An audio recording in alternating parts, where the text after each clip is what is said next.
very productive and profitable week. I'm gonna wait a few seconds to see if some of you guys wanna hear the message that I have to deliver live.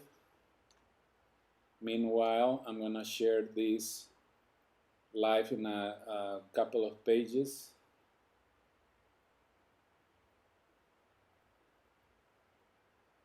Okay, it's right there. So I'm gonna wait. I'm sorry. So I started yesterday a new series of videos that I'm gonna be, or lives that I'm gonna be doing, FAQ live. I started one yesterday in Spanish, and Fridays is gonna be in English, but I didn't have time to promote Friday's FAQ live. So I have a little message to share with you guys instead. But if you have any questions, you can send it via WhatsApp, 202-221-7577. The number is in the screen right here below. So you can send your questions if you have any marketing, entrepreneurship, business. But I want to talk to you about, well, if you're a business owner, you're going to relate to some of the message that I'm going to deliver right now. Many business owners are struggling because of this pandemic or have faced different challenges in the last 6 months. And those go from, unfortunately, having to close or shut down the business, access to capital so you can pay your operating expenses, payroll, salaries, wages, etc. Work overload, you have to let go of some of your employees, and now you have to work extra hard to make things happen for your business, which in the beginning, is not that complicated, but after a few weeks, and now we're going into like almost 7 months, it's a challenge, and I feel like sometimes, elected officials or people that are in positions of power that do not understand what it is to be a business owner, they don't really, or they cannot relate to the challenges and the issues that many business owners are going through right now. But for those of us that own a business and understand, the complexity of owning a small business, it's a different situation. We have to hustle for our check every week, every day, and I put on the title of this video the challenge of balancing business with personal. Like running your business and caring for your household. I have a couple of children, 2 kids. My son is 11, my daughter is 8. They're going virtual school right now. So, there are some challenges with that because you're in the middle of meetings, your daughter's Zoom or your son's Zoom is not working and they start freaking out, so you need to help them out. So I would love to hear some of your, or if you don't mind sharing some of your comments, like some of the challenges that you are facing right now with this pandemic.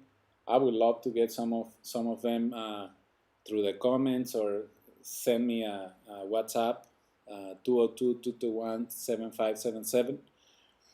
But it is a reality. And the other one, which is huge too, is like, how do you adapt to this crisis, right? We have been very busy because a lot of small businesses that are in the position right now to sell their products and services, they are doing it because they have an online presence, they have a website, they are being very active in social media, etc. So that has been good, and it has been great for us because that's the message that we have been delivering over the last 12 years. and we have invested a lot of time in, providing training, workshops, seminars, conferences, etc., for what right now most people are calling like technical assistance. We've been doing that since 2008, because since 2008 we understood and we knew the importance of helping small businesses to do business online, to be able to have a strong an online presence and a strong presence in the digital economy. So that has been part of the, or one of the challenges for a lot of small businesses, adapting to the crisis and understanding how they can use all these different tools, to promote their products and services online. Um, this week, and I think I have talked about this before, uh, my son was born with a heart condition, and he has gone through 4 heart surgeries and, multiple X-rays, EKGs, and MRIs, etc., etc. So this week, he had his test. It was time, for like a checkup. He has a heart valve. I'm actually quickly gonna show it to you right here.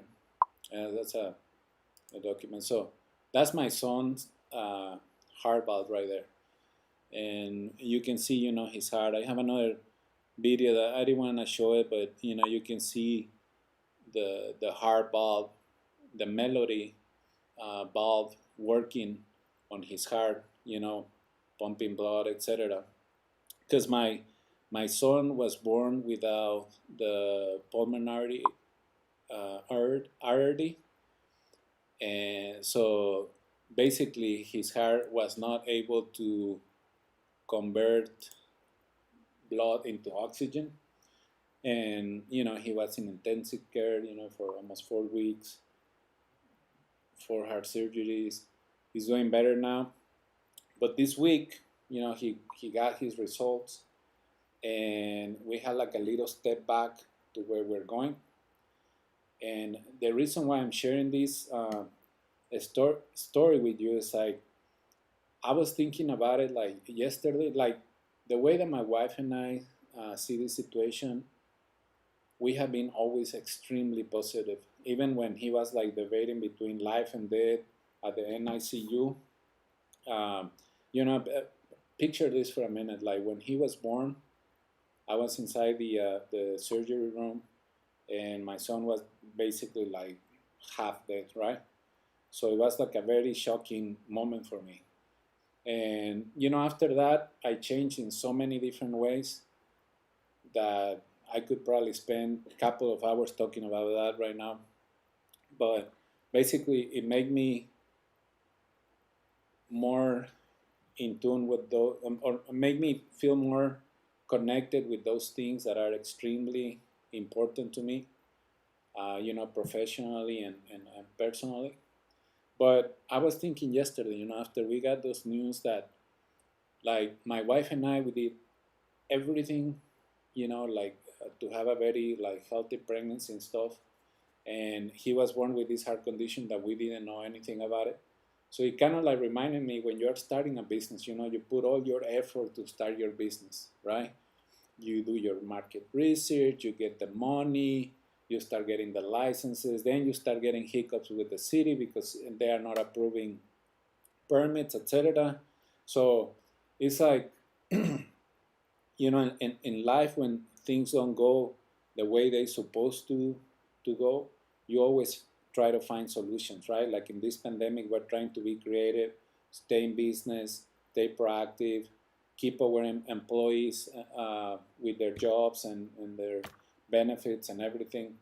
So when you go through situations like the ones that we're going through right now, we just have to come out with very creative ideas to address the challenges and the different obstacles that they are in front of you. So I think in my situation, like going through everything that we have gone through with my son, which is like an ongoing process to get him where he needs to be so he can have like a completely normal life. Normal because he will always have some type of device in his heart that will help him, to process and do all the activities that the heart is supposed to do. But we have taken the decisions that are going to help him to have a normal life as possible. And, you know, when I think about the situation, it has been all strategy. And I remember like when he had the first uh, surgery, we have to decide about the different processes, if it was going to be open heart or we can go, through the catheter and the implications of that because the technology wasn't that improved and some of the processes were not approved by the FDA. And it kind of reminded me like you opening a business and you have all these issues with licenses and the inspectors don't know anything about running a business and they are giving you a headache because of a chandelier or a lamp or something should be in a different position, whatever, sometimes they have very lame excuses just to extend the process of a business license. But um, with my son, it has been like all strategy, trying to figure out the best ways to get him to where he's supposed to be, in terms of his health and everything. And when you're working like so hard for that, and then you get these results and you kind of like go backwards a little bit, you're like, wow, like, it's difficult to assimilate in the beginning, but we know our position, like from my wife and I, we know exactly what we have to do. We have to be very strong. We don't let him know everything because a lot of the stuff is also like in his mind, and now that he's older, he understands more. So we have to make sure that he's in a very positive state of mind so his body keep healing itself, right? And then medicine does the other part to help him out and take him to the next level. So right now with this pandemic, with all the challenges that we're going through, I have emphasized a lot, especially over the last few weeks, like how important it is to have an online presence. And I was reading this article where, the majority of the business owners that were interviewed, they were saying that they don't feel comfortable using online tools. And some of them, they were like, I don't want to sell, my products and services online. That's like, meh. But it is a reality. And I shared in my LinkedIn earlier today some stats about the digital economy and how it's growing. And let me show you this graph actually so you guys can see it right here. How some industries, you see it's right there. The digital economy is, you have the government and real estate, government, manufacturing, then the digital economy is number 4. And that's on top of the insurance industry, the professional services industry, the healthcare industry, the wholesale retail industry, the construction industry. It's so big that we cannot ignore it, and we should take the proper steps so our business have a strong presence in the digital economy. Numbers don't lie. I can share you guys tons of reports where e-commerce is growing, everything around the digital economy is growing. There are trillions of dollars that are being invested or spent, through online transactions. So it's something that we cannot ignore right now, and we have to be very aware that this is a very unique opportunity for our businesses. And I'm participating, in the Latitude Conference, which, by the way, this year is amazing, and the organizers have done an incredible job putting that conference together. And they have been highlighting a lot of the positive contributions of the Latino community. They call it the cohort um, in the U.S. economy. So yesterday, I was listening this webinar, and they were sharing some statistics, and I knew it, but I forgot that the income inequality that exists in our country right now is crazy. The average income of Americans is $35,000. 46.5% of the working population earn less than $30,000 a year. I'm sorry. 5% of Americans own 79% of all U.S. wealth. That's crazy.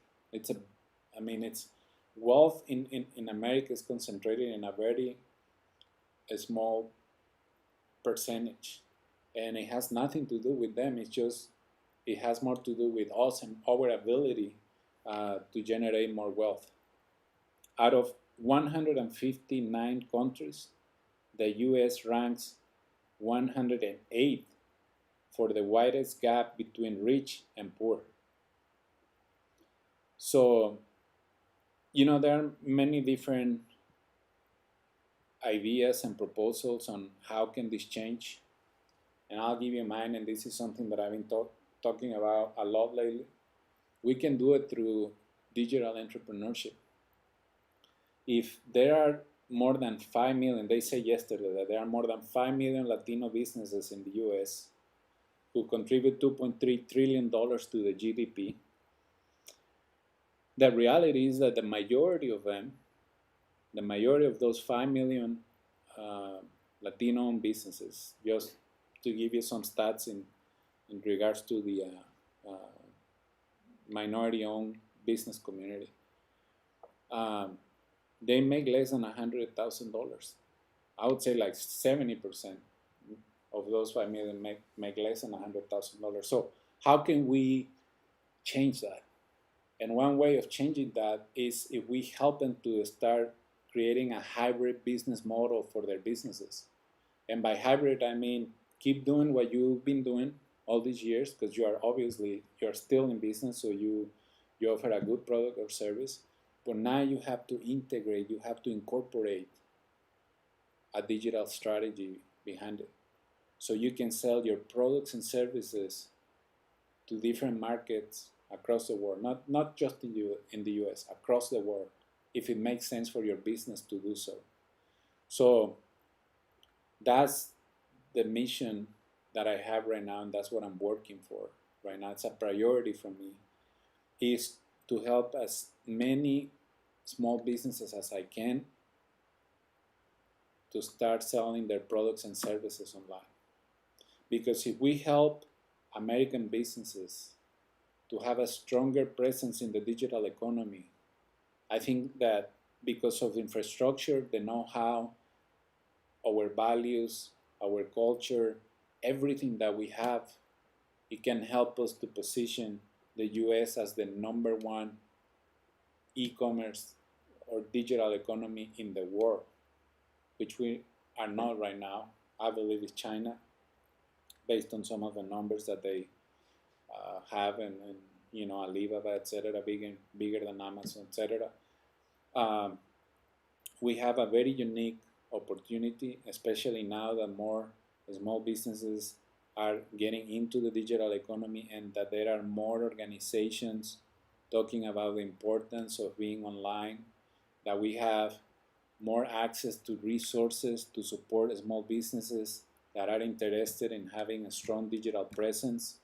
I mean, this is like the perfect storm in reality, because for someone like me that has been talking about the importance of e-commerce, the importance of the internet, the importance of technology in a small business operation for 12 years, I can tell you that what I'm seeing right now, it really motivates me to keep doing what I've been doing for the last 12 years.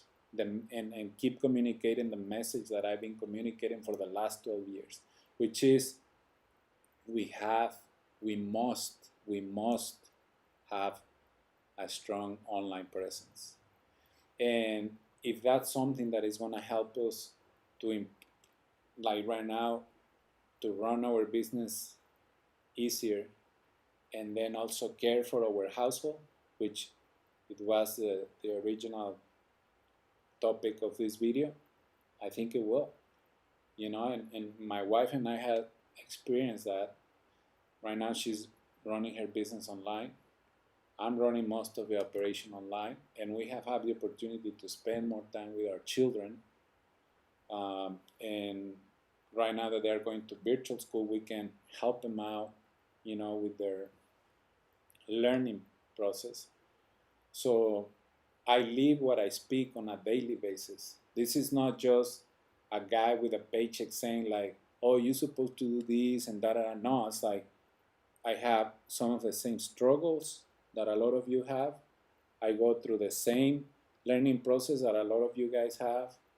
I fail, I succeed, I work really hard, wake up very early, go to bed really late. Like that's why I think I contribute a lot of the success of the Hispanic Chamber of E-commerce to the fact that I'm actually a small business owner. I'm a minority-owned business.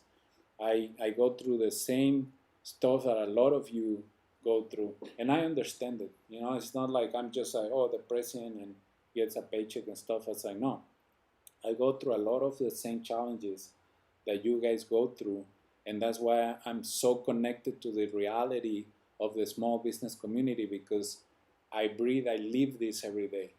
And because I study a lot and I study trends and I understand a lot of the things that are happening, at many different levels, I always try to put together partnerships, access to resources, etc., in a way that can help at least the tiny group that follow us and the group that listen to our messages, etc. So for me right now, it is a huge priority to get as many small businesses as possible in the e-commerce arena. And that's one of my goals. And I'm so grateful for the support of a corporation like Wells Fargo that is supporting 1,000 online stores in our marketplace. And we're starting actually next week to start launching the first stores. I'm super excited about that. We're going to have a tons of metrics behind that project that, probably after 3 months I'll start sharing with you. But I think those are the type of initiatives and programs that we have to roll out in the small business community. If you are a business association, trade association, advocacy group, whatever, anyone that is working with small businesses, I encourage you to take the proper actions, the proper steps, so you can help your community, your audience to start selling their products and services online. And I think like if we all do our part, we're gonna be in a really, really strong position like 5 years from now, where we're gonna be a powerhouse, an e-commerce powerhouse in the world. And that's gonna help to narrow the digital divide, and it's also gonna help to narrow the wealth gap that exists in our communities, because we're gonna have more small business owners that are generating more revenue because they have learned the skills and they're using the proper tools to make that happen. I was just sharing a story of a couple that just started a business 3 months ago. They were not making any income near to what they're making right now, and they are selling a very popular and typical product, Mexican product, and they're selling it through Instagram. They don't have a website. They didn't even have like a really good grasp of how to do social media marketing. But it's that entrepreneurial spirit that inspires you to take action and to start making things happen. And in 3 months, the business is growing and they are starting to make a good profit for themselves. And that's a clear example of what we can accomplish if we equip small businesses with the right tools we invest a lot of time in putting out reports and talking about, like, the the Latinos and their power, economic power, etc. But now I think it's time to start uh, turning those reports and that information that we have into practical action items that can actually help, the business community. I'm just sharing or I'm just saying Latinos because it's something that I've been following a lot over the last 12 years, but that applies for the African American community, the Asian community, the LGBT community, the women business owners, etc. So there are more than 30 million small businesses in the US. If we can get 50, 75% of them doing business online, like heavily involved with e-commerce, remember these words. We are going to be able to reduce the digital and the wealth gap that exists in our country. And that's something that I'm working very hard for it on a daily basis. And I'm extremely extremely grateful for those that are supporting our effort. Um, so next week, Friday, 4:30, we're gonna have the FAQ live. I'm gonna be sharing some reminders over the week, and Thursday is the FAQ live in Spanish. So thank you to all those that participated yesterday. I really appreciate it. And remember, by submitting your questions and getting engaged in this exercise, you're actually contributing to others to help, to learn from you. And, in general, it's just a really good exercise that we can all benefit from. So thank you very much for watching. For those that watch this video live on LinkedIn, Twitter, YouTube, Facebook, thank you so much. I really appreciate it. And if you learn one or two things from all the stuff that I just said, make sure that you share this video so others can learn from it.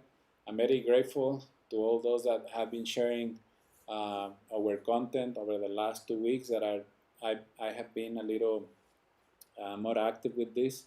Actually, a little longer than that, but I just feel like I've been a little more active lately. It's not something that I extremely love, because I was talking about it 2 days, 3 days ago in a presentation that I was giving. It's not easy to be in front of the camera. There are many times I probably say stuff that doesn't make any sense because this is unscripted, this comes from the heart. I'm not trying to sell anything except the idea that you need to be online and that you need to start selling your products. That's the idea that I'm trying to sell right here. But you can do it in whatever capacity that you feel comfortable doing it. We're giving you options, of course, but it is important that we share what we believe in, our values, our work, our struggles, our successes, and sooner than later, some folks connect with you, or at the very last, your children will love to see you behind camera. At least mine see my lives.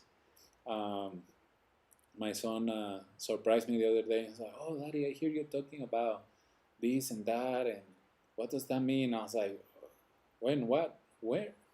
What are you talking about?" I was like, "Oh, I was watching your live." I was like, "Oh, that's pretty neat." So you know what? If all this content that I'm putting out is just grabbing my kiddos' attention and my daughter, more than enough for me. I think the job has been done, like someone said. So thank you very much for watching. Have a beautiful weekend, and stay tuned for the upcoming lives and the upcoming videos that I'm going to be posting. Thank you. Enjoy your evening and have a very relaxing weekend. Thank you.